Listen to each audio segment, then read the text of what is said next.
Friends कैसे हो आप लोग। तो फ्रेंड्स जो भी कैंडिडेट ग्रुप डी की तैयारी कर रहे हैं तो फ्रेंड्स उनको जो है इम्पॉर्टेंट क्वेश्चन रिवीजन कराए जा रहे हैं फ्रेंड्स। ठीक है, जो ग्रुप डी के पेपर में 100% आएंगे। ठीक है फ्रेंड्स, चलिए बिना टाइम वेस्ट किए क्वेश्चन को स्टार्ट करते हैं। क्वेश्चन क्या है, किस सभ्यता में नृत्य करती हुई मूर्ति, सिंधु सभ्यता में नृत्य करती हुई मूर्ति किस धातु की बनी हुई है? तो इसका आपको रहेगा कांसे की। क्या आंसर है फ्रेंड्स? कांसे की। देखिए, सिंधु सभ्यता में नृत्य करती हुई मूर्ति किस धातु की बनी हुई है? तो वो कांसे की बनी हुई है। ठीक है फ्रेंड्स, देखिए सिंधु सभ्यता के उत्खनन के दौरान बहुत सी वस्तुएं मिली है, जिसमें एक नृत्य करती हुई नर्तकी की मूर्ति भी मिली है, और यह मूर्ति मोहनजोदाड़ो लड़काना पाकिस्तान से मिली है, और मोहनजोदाड़ो की खोज रखालदास बनर्जी ने 1922 में की थी फ्रेंड्स। ठीक है, चलिए नेक्स्ट क्वेश्चन पढ़ते हैं। सिंधु सभ्यता के किस स्थान पर अग्नि वेदिका के प्रमाण मिले हैं? तो अग्नि वेदिका आपका रहेगा कालीबंगा। क्या रहेगा? कालीबंगा।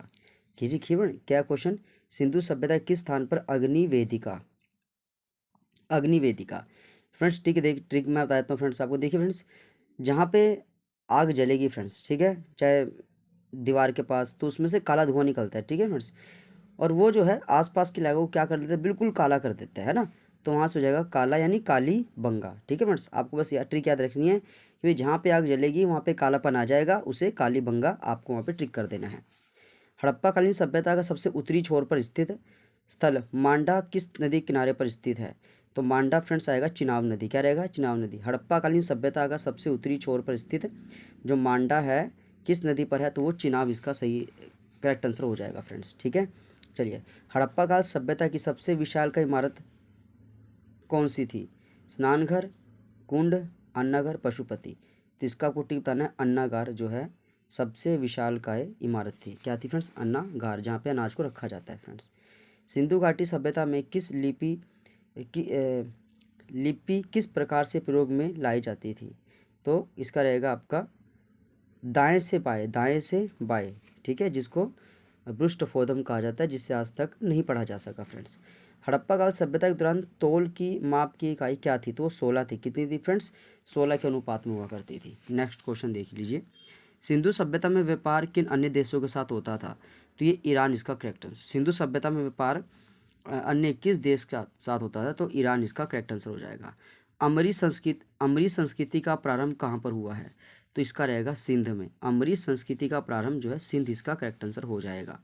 वैदिक सभ्यता, 4 वेदों में सबसे प्राचीन वेद कौन सा है? तो फ्रेंड्स ये तो आपको पता है, ऋग्वेद सबसे प्राचीन वेद। थोड़ा सा पढ़ लीजिए इसके बाद। देखिए, ऋग्वेद भारत का सबसे पुराना वेद है। इसमें 10 मंडल, 1028 सूक्त और 10,400 मंत्र हैं, और मंत्र संख्या के विषय विद्वान में कुछ मतभेद भी है। मंत्रों में देवताओं की स्तुति की गई है। इसमें देवताओं का यज्ञ में आह्वान करने के लिए मंत्र है। ऋग्वेद के अनुसार सबसे प्रमुख देवता इंद्र भगवान। किसको माना गया जी? ऋग्वेद के साथ इंद्र को माना गया है फ्रेंड्स।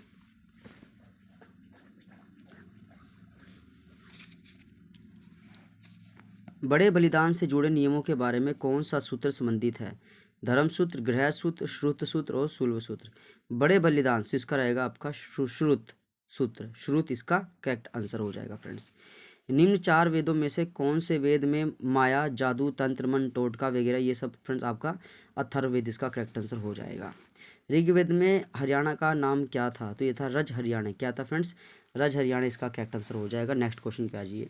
वेदों की रचना किस भाषा में? संस्कृत भाषा में हुई है फ्रेंड्स। नेक्स्ट क्वेश्चन देखिए, निष्क नामक सिक्के का उल्लेख मिलता है, जिसे क्या कहा जाता था? तो क्या बोलते थे फ्रेंड्स को? वैदिक कालीन स्वर्ण मुद्राएं। क्या बोलते थे? वैदिक कालीन स्वर्ण मुद्राएं। अब फ्रेंड्स आपको नेक्स्ट क्वेश्चन करना है। नेक्स्ट क्वेश्चन देख लीजिए थोड़ा कौन सा है। अब टॉपिक आपके पास रहेगा महाजनपद काल, मगध का उदय, मौर्य साम्राज्य। तो फ्रेंड्स देखिए, सबसे बढ़िया क्या बात है कि भाई इसमें टॉपिक वाइज क्वेश्चन दिए गए हैं, जो पिछले साल पेपर में हरियाणा स्टाफ के से पूछे गए हैं। ठीक है फ्रेंड्स, देखो ये सिंधु घाटी सब सभ्यता हमने फ्रेंड्स पूरी कंप्लीट कर ली है। तो एक बार फ्रेंड्स आप पुरानी वीडियो देख लीजिएगा, उसमें सारे क्वेश्चन करा दिए गए हैं, और जो पेंडिंग थे फ्रेंड्स वो अभी करा दिए गए हैं। वैदिक सभ्यता में 5-6 क्वेश्चन बहुत ज़्यादा इंपॉर्टेंट बार बार पेपर में आता है, करा दिए फ्रेंड्स। अब आपके पास है महाजनपद काल और मगध का उदय। तो फ्रेंड इसके क्वेश्चन पढ़ लीजिए थोड़ा सा। देखिए क्वेश्चन है, मत्स्य महाजनपद की राजधानी का क्या नाम था? तो उसका आपका रहेगा विराट नगर। क्या रहेगा? विराट नगर। ठीक है ना। अब देखो फ्रेंड्स, महाजनपद क्या होता है? महाजनपद होता है बहुत बड़ा इलाका, यानी जिसको आप बोलते हो महान जनपद, जहाँ पे बहुत सभी लोगों का एक समूह इकट्ठा हो, ठीक है ना, महाजनपद। तो वो विराट रूप होता है, विराट होता है बहुत बड़ा, है ना। तो इसका जो आपका ट्रिक बनेगा वो रहेगा विराट नगर। क्या रहेगा? विराटनगर। और ट्रिक इसकी बहुत अच्छी देखिए फ्रेंड्स, क्रिकेट में सबसे महान किसको बोला गया? विराट कोहली को, है ना। महान, महान से हो गया महाजनपद, है ना, और विराट से यानी विराटनगर आपका करेक्ट आंसर हो जाएगा। मगध की राजधानी को राजगृह से किस शहर में ट्रांसफर किया गया था? तो ये आपके पास रहेगा पाटलिपुत्र में। मगध की राजधानी को राजगृह से किस शहर में ट्रांसफर किया गया? पाटलिपुत्र से करेक्ट आंसर है। मौर्य स्तंभ राजधानी जिसे सिंह राजधानी भी कहा जाता है किसमें पाई गई है? तो इसका रहेगा सारनाथ। क्या रहेगा फ्रेंड्स? सारनाथ। मौर्य स्तंभ राजधानी जिसे सिंह राजधानी भी कहा जाता है उसकी स्थापना कहाँ? सारनाथ में की गई है। नेक्स्ट क्वेश्चन देख लीजिए। नालंदा विश्वविद्यालय का निर्माण किसके समय हुआ था? तो इसका आपके पास नालंदा विश्वविद्यालय का निर्माण ये होगा आपका कुमारगुप्त। क्या रहेगा फ्रेंड्स? कुमारगुप्त। नालंदा विश्वविद्यालय का निर्माण किसके समय हुआ था? तो कुमारगुप्त का करेंट। देखिए, नालंदा विश्वविद्यालय बिहार में पटना के पास लगभग 50 किलोमीटर की दूरी पर है। इसका निर्माण गुप्त काल के शासक कुमारगुप्त के समय में हुआ था। 2016 में इसे विश्व विरासत धरोहर की सूची में भी शामिल कर लिया गया है। तो नालंदा विश्वविद्यालय कुमारगुप्त के शासनकाल में, ठीक है, 2016 में इसे विश्व विरासत सूची में शामिल कर लिया यूनेस्को ने। ठीक है फ्रेंड्स, चलिए नेक्स्ट क्वेश्चन देख लीजिए। मौर्य वंश के अंतिम शासक बृहदत्त की हत्या किसके द्वारा की गई थी? तो ये आएगा पुष्यमित्र शुंग, है ना। यही है फ्रेंड्स। देखिए क्वेश्चन क्या है, मौर्य वंश के अंतिम जो शासक से बृहदत्त की हत्या किसके द्वारा की गई थी? तो पुष्यमित्र शुंग ने हत्या करी थी। थोड़ा सा फ्रेंड्स पढ़ लीजिए उसका एक्स्ट्रा देखिए। बृहदत्त मौर्य वंश का अंतिम शासक था, उसकी हत्या उसके सेनापति पुष्यमित्र शुंग ने कर दी थी तथा शुंग वंश की नींव रखी थी। पुष्यमित्र शुंग एक कट्टर ब्राह्मण था, उसने 2 अश्वमेध यज्ञों का आयोजन भी किया था। शुंग वंश के मगध पर शासन करने से पूर्व किस राजवंश का शासन था? तो शुंग से पहले फ्रेंड्स आपका रहेगा मौर्य वंश। कौन सा? मौर्य वंश। ठीक है फ्रेंड्स, मौर्य वंश। ठीक है, पहले देखिए आपके पास क्या था? गुप्त, गुप्त के बाद मौर्य, मौर्य के बाद आपका शुंग वंश। ठीक है, तो ये आंसर आपके पास आता है। शुंग वंश के मगध पर शासन करने से पूर्व किस राजवंश का शासन था? तो इसका करेक्ट आंसर रहेगा मौर्य वंश, इसका करेक्ट आंसर है। ठीक है, महाजनपद 16 महाजनपद काल में 16 महाजनपद सबसे शक्तिशाली जनपद कौन सा था? तो आपके पास रहेगा मगध, इसका करेक्ट आंसर हो जाएगा। मगध के किस राजा को प्रीतिहंता भी कहा जाता है? तो फ्रेंड्स ये आपको पता है, अजातशत्रु, है ना।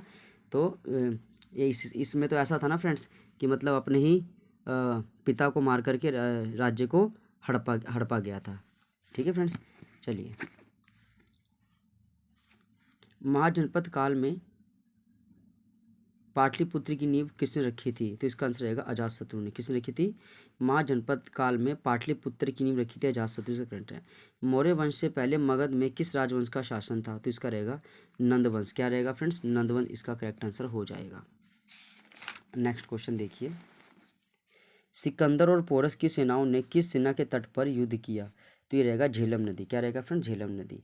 महाजनपद काल में किस साम्राज्य द्वारा पहली बार युद्ध में हाथी का प्रयोग किया गया था? तो फ्रेंड्स ये रहेगा मगध। क्या रहेगा फ्रेंड्स? मगध। देखिए इसका करेक्ट आंसर हो जाएगा। क्वेश्चन क्या है? क्वेश्चन है भाई, महाजनपद काल में किस साम्राज्य द्वारा पहली बार युद्ध में हाथी का प्रयोग किया गया था? तो इसका मगध, इसका करेक्ट आंसर हो जाएगा। किस शासक के पुत्र अजातशत्रु ने अपने पिता की हत्या राजगद्दी पर बैठने के लिए कर दी थी? तो बिंबिसार, जो इसका करेक्ट आंसर हो जाएगा। कहते हैं किस शासक के पुत्र अजातशत्रु ने, ठीक है, तो बिंबिसार का बेटा अजातशत्रु, अजातशत्रु का बेटा उदयन, ठीक है ना फ्रेंड्स, यानी उदयभद्र जिसको आप बोलते हो, जिसने पटना की स्थापना की थी। तो फिर इनमें तो बारी बारी से ही अपने ही पिता को मार करके राजगद्दी को हड़पा गया था फ्रेंड्स। अगला देखिए, महाजनपद काल में किस शासक को उग्रसेन कहा जाता है? तो ये आपका रहेगा महापद्मानंद को उग्रसेन कहा जाता है। मतलब सभी क्षत्रियों का नाश करने वाला कौन था? महापद्मानंद बोला गया है। शिशुनाग में दूसरी राजधानी कहाँ पर बनाई थी? तो वो था वैशाली। क्या फ्रेंड्स? वैशाली, इसका करेक्ट आंसर हो जाएगा। थोड़ा पढ़ लीजिए इसको, इंपॉर्टेंट है फ्रेंड्स। कहता है वह शिशुनाग ने वैशाली को अपनी दूसरी राजधानी बनाया था। शिशुनाग वंश का प्रथम राजा था। उसने हर्यक वंश के अंतिम शासक नागदश की हत्या कर नाग वंश की स्थापना की थी, है ना। नागदश की हत्या कर नाग वंश की स्थापना स्थापित की थी। शिशुनाग ने अवंती और कौशल महाजनपद को मगध में मिला लिया था। नेक्स्ट क्वेश्चन, वो कौन सा पहला भारतीय राजा था जिसने अपने आप को शक्तिशाली बनाने के लिए वैवाहिक गठजोड़ की शुरुआत करवाई थी?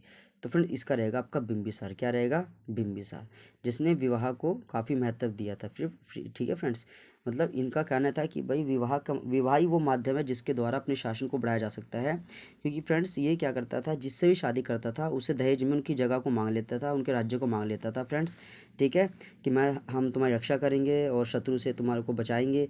इस हिसाब से कहते कहते फ्रेंड्स इसने जो है कई सारे जो है ज़मीन को या आस पड़ोस के राज्य को हड़प लिया था फ्रेंड्स।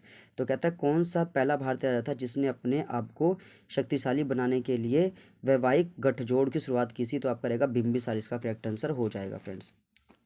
भारतीय इतिहास में नियमित और स्थायी सेना रखने वाला पहला शासक कौन था?